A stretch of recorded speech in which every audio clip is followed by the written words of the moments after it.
Good afternoon once again. I'm Ben Bauman. Breaking news at this hour, Bob Huggins is leaving Kansas State University. As we first told you a few minutes ago, K-State is holding a press conference to talk about the men's basketball program. Let's go there now live. Sad day for us to have to come and talk about this situation.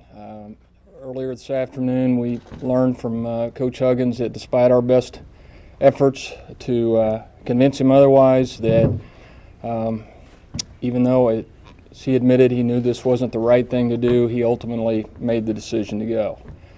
And certainly I recognize what this profession is all about. People are free to come and go.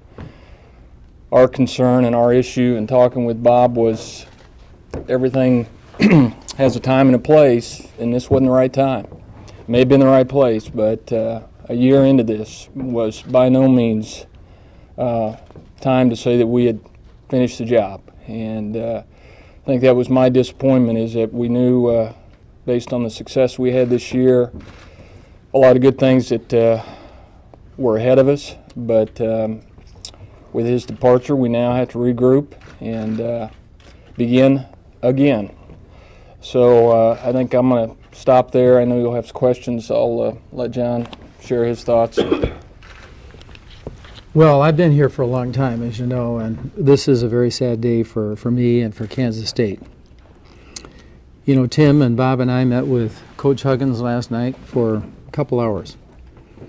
And I can tell you there is no question that we didn't ask. There is no issue that we didn't put on the table. And I think you should know that we moved heaven and earth to keep Bob Huggins here. And I think Tim, in effect, said, you tell us what your salary should be. Whatever West Virginia is offering, we'll match it and then some. Same way for the assistant coaches. So you have to know there was nothing we wouldn't do to keep Bob Huggins here. You know, as I said to Hugs, you know, you've been here for 1 year. The timing is not right. 1 year is not enough. And if Bob had indicated to us when we were talking to him about a year ago at this time that he had to have a caveat in his contract about his alma mater, well, we would have gone on, right? We would have looked at somebody else. There's no way that we would have hired Coach Huggins if he said, well, if the West Virginia job comes open, you know, I have to go there. That never came up. And so, as we all said to Coach Huggins last night, and, you know, we like Bob Huggins just like you do. I mean, the job he did here this year was brilliant. Look, you know, with mainly players from last year, we won 23 games, finished fourth in the Big 12 alone, and have a number one recruiting class coming in for 07 and 08, and that the sky is the limit. And I actually said this to Hugs. I said, they are never going to love you at West Virginia like we do. You will never be more beloved if you're there for 100 years than you are at Kansas State right now after 1 year. How many places where a head coach can come in and all of a sudden they're talking about Huggyville? I said, look, you know, you have to do what you have to do, but you have created a magic and an aura about K-State basketball that we haven't had here in years and years and years. And are you sure you can duplicate that anywhere else, including West Virginia? And so, I mean, it wasn't like we were arguing or that it got vindictive or anything like that. I mean, we just over and over and over again from 3 different perspectives said, Bob, look, this is the place for you. You don't have to be here forever. We're not saying you have to stay here forever. But the timing, it's just not right now. And I said, so basically, this isn't fair. This is not fair to the players, to the program, to the university, to our fans. And so you have to do the right thing, which means you have to stay. That's the only fair and right thing to do.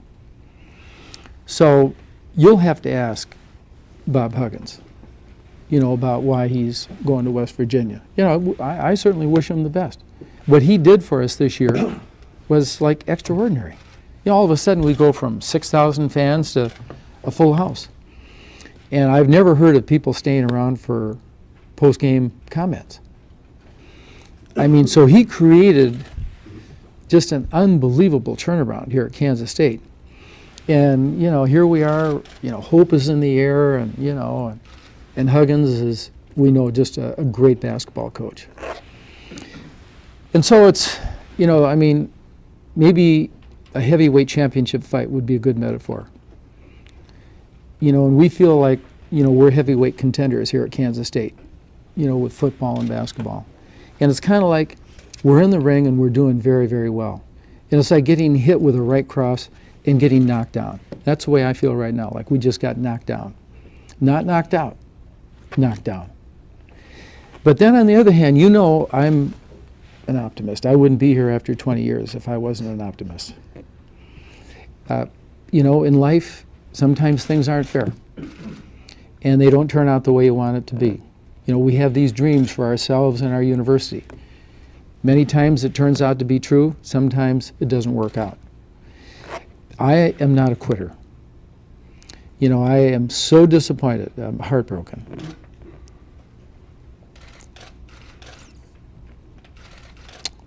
But I don't give up. And so when one door closes, another one opens up.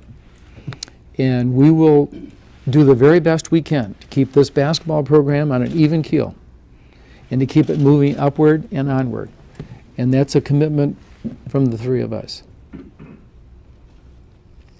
That obviously is an emotional time. I think when you step back from the emotion and that roller coaster of the incredible highs, we talked a little bit last night about the absolutely outstanding and almost stunning response in the last game here at a time when there are no students on campus and have a sellout crowd, and the affection for the players, the affection for the coaches. And so when you're caught up in the emotion of that, it's very difficult when you've experienced that to try to understand you have a full range of emotional reaction. As full well our players, our fans expect that we will. When we step back from those emotions and say, the foundation has been built. Now the task is, how do you redouble an effort and find a way to move it ahead? And once people have an opportunity to experience things and get caught up in that motion,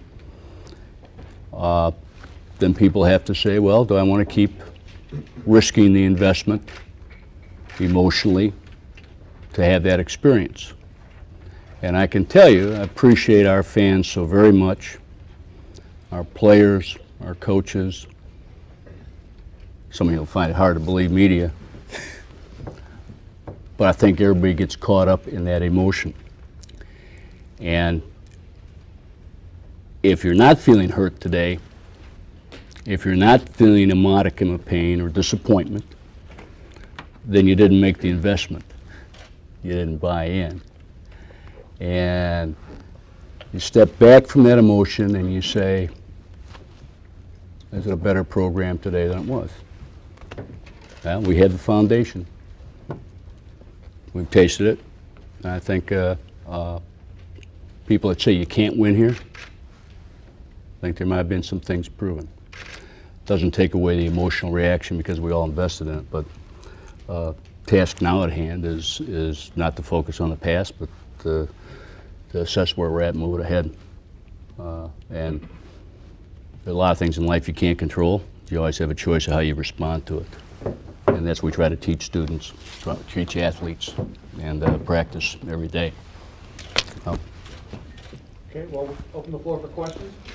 Tim, after 30 games yesterday, how much of this whole situation